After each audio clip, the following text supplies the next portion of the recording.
Tapos na tayo nag-layout mga currents, mga loads.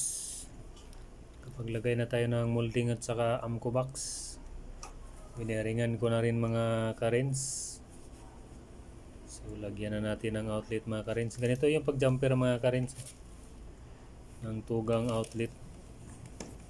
So ilagay na natin dito sa mga currents sa amco box.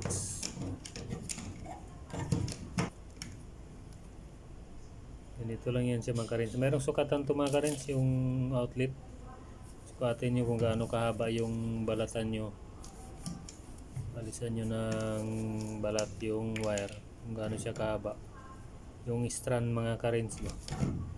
Yun yung isusuksok natin dun sa outlet mga idle range, mga loads. So ganyan siya mga loads oh.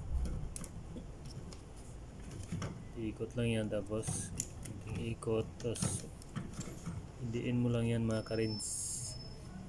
Yan po ang tamang pag jumper mga loads natin dyan. So okay na mga loads.